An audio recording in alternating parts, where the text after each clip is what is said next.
Yes, Bumped sir. into you in the street, and you were gathered by 5 or 6.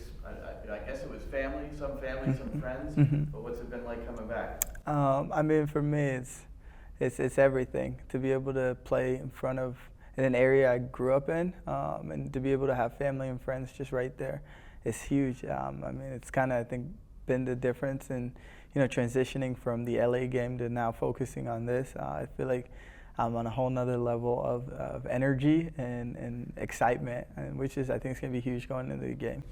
Can you put a number as to how many people that know Malachi Jones will be at the game tomorrow? I don't know that I can, but I know a good bit from my university and my high school, and then just some people that have grown up watching me. I know are going to be there. I've gotten countless texts today, just people telling me they're looking forward to it. So I'll need to make time to definitely reply to all those people, but I think it's going to be a good bit. I heard that some of your brothers were training today. Is that right? Mm-hmm. Is that right? Yeah. My brother is actually training with the first team today. Hopefully he gets his go at it against us, but we'll see how it all plays out. Yeah. Because your younger brother was on the bench last game. Mm-hmm. Mm-hmm. So we would expect he might be for this one. Yeah. Already know? Yeah. I'm not sure yet. Okay. I don't think they've confirmed it, but I'm hoping he gets a chance. Well, you're not allowed to say anything, so sorry to ask that. Yeah. On to the Zoom, Scott. Hey Malachi, how are you? It's Scott Church from Streetpunk Sports. You've gotten playing time in each of the last 9 matches, including last week where you had the most minutes so far. Obviously a great start, but where do you see yourself going into the second half of the season? Thanks. Yeah, I mean, I've been saying it from the beginning. I think the entire season is a process. And for me, it's a matter of, making sure that I'm not rushing that process, but also, moving along in that process. And for me, it's getting minutes, becoming better. Every game, every opportunity is the goal. And so moving forward, it's still the goal.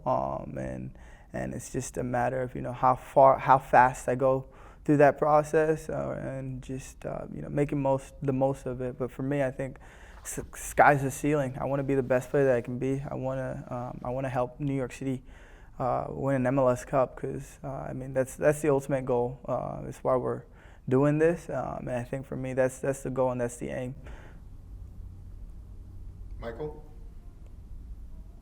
Hey Malachi, Mike Andrew from Blue City Radio. Thanks for the time. Yes, sir. The team started off slow, had that rough start, but then was able to turn it around. And now you see yourself again, 2 consecutive losses. Talk to me about how the team is working towards getting back on that winning side mentally, because we know you can do it talent-wise. Yeah, I think you hit it kind of there when you're saying like we know we have the ability to turn this around, and we've been in worse places, but I think we got the right mentality coming into this game. We prepared for it, and I think it's just a matter of going out there and executing. I think you even look at the LA Galaxy game, like that game's a winnable game. We look at it and it's like we left some points out there, and so for us is approaching each game like looking at it from the perspective of we're here to get all 3 points, and for us, especially this Nashville one, is going to be a big one because it's a chance for us to turn things around again and just bounce off a 2-game losing streak. And we have the talent, like you said. We're very capable. It's just a matter of going out there and executing it. Oliver. Hi, thank you. This is Oliver Strand with Hudson River Blue. So you were playing a college ball last year, which has shorter schedule. The travel isn't as hard. This week, 3 games within 9 days. How difficult has it been to adjust to this level of play, this intensity, this kind of travel, and this kind of a training schedule? Yeah, I mean, this 3 games in 9 days, this isn't the first time, I've experienced it. We did versus Toronto, Philly, and New England. That was my first real go at it, so I feel like this second go around, I feel more prepared, but I think the biggest difference is in college, we don't have the sort of attention and we don't have the sort of care that we're getting here to make sure we're recovering and we're really, regenerating and getting ready to go to perform at the highest level for the next game. And I think that's been the biggest difference maker. I still feel just as fresh as I did a couple months ago, just because of the care and just the effort that's been put into making sure we're recovering and we're not overdoing it. And for me, that's been the biggest difference maker. And so, throw me in at any minute in any game, and I think I'm still going to have the same intensity that I had at the beginning of the year. And so we're looking forward to just kind of going out there and putting that on display again. Christian?